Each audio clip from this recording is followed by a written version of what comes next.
Related to the rent free accommodation या जिसको बोलते हैं हाउस फैसिलिटी। एक बात समझता, अगर एम्प्लॉयर ने आपको घर रहने के लिए दिया तो उस केस में क्या होगा, दो पार्ट। अगर गवर्नमेंट एम्प्लॉय होता है ना, तो गवर्नमेंट एम्प्लॉय के लिए टैक्सेबल होता है as per the government rules.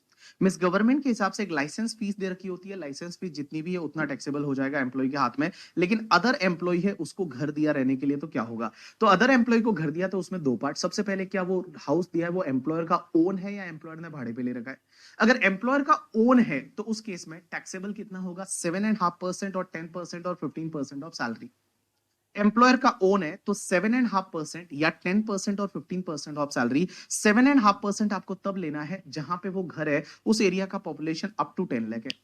If that population is more than 10 lakh up to 25 lakh है तो आप 10% लीजिए, और वो पॉपुलेशन अगर 25 लाख से भी ज्यादा है तो आप 15% लीजिए। तो देखो 7.5% कब लेना है, जब पॉपुलेशन अप टू 10 लाख है। 10 लाख से ज्यादा है अप टू 25 लाख है तो 10% लीजिए, और 25 लाख से ज्यादा है तो 15% लीजिए। मेजर टाइम एग्जाम में ऐसा दे रखा होता है, जहां मुंबई दिल्ली के क्वेश्चन होते हैं वहां पे आपको 15% लेना पड़ता है, तो 15% ऑफ सैलरी है वो सीधा टैक्सेबल कर दीजिए।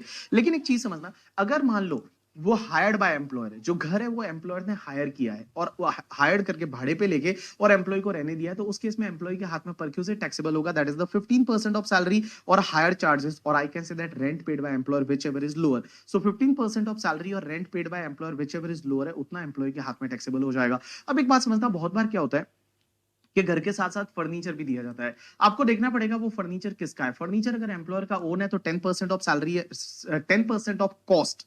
अगर फर्नीचर एम्प्लॉयर ओन का है, एम्प्लॉयर का खुद का है, तो 10% ऑफ कॉस्ट है वो टैक्सेबल कर दीजिए। लेकिन अगर मान लो हायर बाय एम्प्लॉयर है तो उस केस में जो higher charges paid by employer है वो आप टैक्सेबल कर दीजिए। इस ऊपर वाले परक्यूजिट के साथ में आप ये भी जोड़ दीजिए अगर फर्नीचर दिया जाता है तो फर्नीचर दिया, एम्प्लॉयर का ओन फर्नीचर है, 10% ऑफ कॉस्ट लीजिए। अगर एम्प्लॉयर ने हायर किया हो तो higher charges paid by employer है वो आप ले लीजिए। अब एक चीज समझना, यहाँ पे सैलरी का डेफिनेशन क्या आएगा पता है, यहाँ पे सैलरी का डेफिनेशन आएगा बीडीबी एसीएम।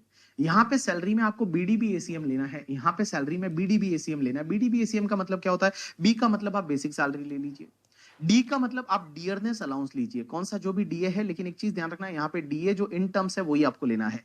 जो बीडीबी एसीएम लेते टाइम सबसे पहले बी का मतलब आप बेसिक सैलरी लीजिए, डी का मतलब आप डियरनेस अलाउंस लीजिए इन टर्म्स वाला, उसके बाद बी का मतलब बोनस जो है वो ले लीजिए, ए का मतलब अलाउंसेस ले लीजिए, जो टैक्सेबल अलाउंसेस बचते हैं वो लीजिए, और सी का मतलब आप कमीशन ले लीजिए, और एम का मतलब अगर कोई भी मॉनेटरी इनकम वगैरह है वो आपको लेनी है परक्यूजिट को छोड़ के। मॉनेटरी इनकम जैसे बहुत बार ओवर टाइम कर लेते हैं, ओवर टाइम का सैलरी वगैरह होता है, that is called monetary income, वो आपको लेना है। तो बीडीबी एसीएम लेना है, बी का मतलब बेसिक लेना है, डी का मतलब डी इन टर्म्स लेना है, बी का मतलब आपको बोनस लेना है।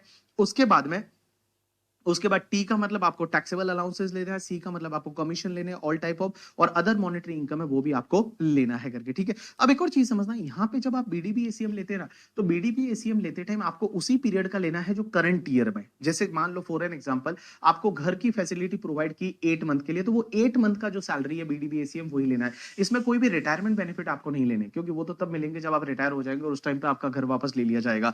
या फिर बहुत बार क्या होता है कि लाइक आपको जो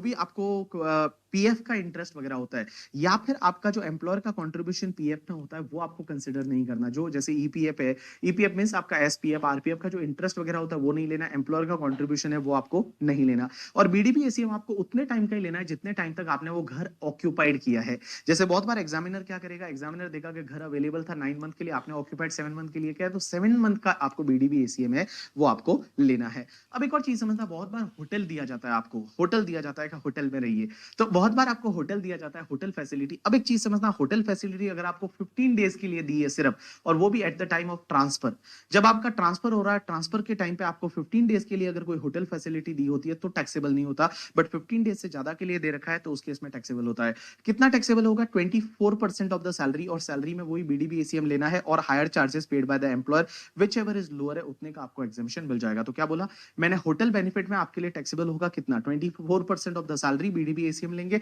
और hire charges paid by employer whichever is lower है उतने का एग्जामिशन मिल जाएगा। एक और चीज समझना, यहाँ हाउस फैसिलिटी होटल फैसिलिटी में जो आप ये टैक्सेबल अमाउंट निकालते हैं ना, एम्प्लॉय अगर उसमें कुछ ना कुछ रेंट पे करता है, तो जितना एम्प्लॉय रेंट पे करता है ना वो आप लेस कर दीजिए, जितना एम्प्लॉय रेंट पे करता है वो आप लेस कर दीजिए, जितना एम्प्लॉय रेंट पे करता है वो लेस कर दीजिए। Next part is related to car